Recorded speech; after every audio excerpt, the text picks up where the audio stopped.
Hello and welcome to this video, part 3 on how to take attendance in CMS. My name is Monica Flores and I am an administrative coordinator here at DCYF, and I will be walking you through these steps. By now, you should have watched parts 1 and 2 on how to register participants and how to create activities in CMS. This video only shows you how to take attendance, so if you have not watched parts 1 and 2 yet, I suggest viewing those before watching this video. Taking attendance in your DCYF funded activities is important for several reasons. The first reason is that entering attendance data into CMS is one of your grant requirements. Specifically, programs are required to enter attendance data into CMS for at least 90% of scheduled days by the last invoice submission date. The second reason is that your attendance data is used to calculate several performance measures. These performance measures are youth actuals versus projections, which says that your program serves at least 90% of your program's projected number of participants specified in the program's work plan. Program completion, which says that at least 85% of your participants meet the minimum threshold for full participation specified in the program's work plan. And strategy-specific performance measures. These vary based on the DCYF strategy your program is funded under. The third reason is that DCYF reports on attendance numbers to the City and County of San Francisco twice a year, at mid-year and at year-end. We also use attendance data to fulfill ad hoc data requests from the Mayor's Office and the Board of Supervisors. Ultimately, attendance data help inform planning and policy making for issues affecting San Francisco's children, youth, and their families.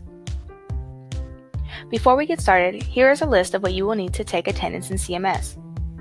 A program or agency level CMS user account, and activities created in CMS.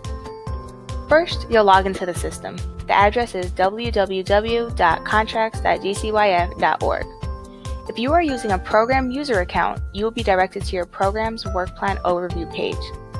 Because I'm using an agency account, I am here on the agency programs page, which lists all of my agency's DCYF funded programs. So, to get started, I'm going to click on the program I want to take attendance in.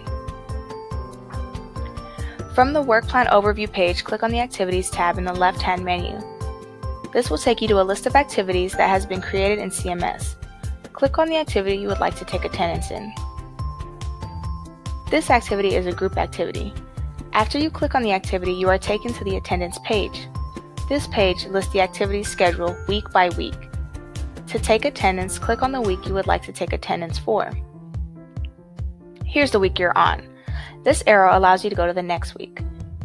On the left-hand side, you will see a list of participants enrolled in the activity. Going across are the dates the activity is scheduled to take place. Next to each participant are the buttons P and A. P stands for present and A stands for absent. To take their attendance, simply click on either P or A. You may find it easier to use one of these buttons at the top. To mark all participants as present, click on the All Present button. Notice that CMS marks all participants present for all scheduled days of the week you're on. To mark all participants as absent, click on the All Absent button. To clear all attendance, click Clear All. Please note that if you use one of these buttons, you can still change the attendance manually. As you're taking attendance, CMS automatically saves your work. However, there are these Save buttons in case you would like to save your attendance manually. Once you're finished, you may exit or take attendance for the next week by clicking on this forward arrow. You will notice here on the attendance page that the week I just took attendance in says Complete under Status. This means that attendance has been taken for the week. To take attendance in an individual activity, click on the individual activity's name from the list of activities under the Activities tab. This will take you to the individual attendance page. If there is attendance for this activity, those records will appear here. To add an attendance record, click on the Add button. This takes you to the attendance record. Complete all required fields as indicated by a red asterisk. Please note that only participants who are enrolled in the individual activity will appear in the participant drop-down menu. If you do not see your participant listed, you may register them using the Register New Participant link here. Same goes for staff. Only staff who have been registered to your agency and assigned to the activity will appear in the list. If you do not see your staff listed here, you may assign them by clicking on the Assign Staff link. The Notes field is optional, so if you would like to enter notes about the session, you may enter them here.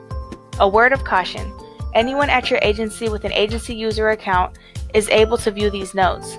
The Data and Evaluation team at DCYF is also able to view these notes, so you may want to restrict the information you include here to the information you are allowed to share per the confidentiality agreements and/or consent forms that your program uses. At the bottom of the attendance record are referral details. Here you may enter any referrals provided during the session. Like notes, these fields are optional. When you are finished completing the required fields, you may either click on Create or Create and add another. Clicking Create will take you back to the individual attendance page. Clicking Create and add another will take you to another blank attendance record for the same participant. As you take more attendance in individual activities, you'll notice that the begin and end dates update to reflect the earliest and latest dates attendance was taken. Seeing none under begin and end dates means that no attendance has been taken for that activity. To enter job placements, simply click on the Job Placements activity on the Activities List page. This takes you to the Job Placement Records page, which lists the job placements that have already been entered. To add a new job placement, click on the Add button. This takes you to the Job Placements form. Complete all the required fields as indicated by a red asterisk. Like individual activities, only those participants who are enrolled in the activity will appear in the participant drop-down menu. When you are finished completing all of the required fields, you may click either Create or Create and add another. Like individual activities, the Create button will add the placement and take you back to the Job Placements page, while the Create and add another button will add the placement and take you to another blank placement form for you to fill out. To take attendance in an event, click on the event you would like to take attendance in. Click on the Add button. Complete the required fields as indicated by red asterisks. Under Participant and Staff Attendance, enter the total number of participants and staff that attended the event. When you are finished, click Create Record. Here are some additional tips for entering attendance. That's it. You know how to enter attendance for group activities, individual activities, job placements, and events. If you haven't already done so, please make sure to watch Part 1 on how to register participants and Part 2 on how to create activities. Here's a list of additional resources for entering attendance. These resources can be found under the Resources tab in CMS. Thank you for watching and have a great day.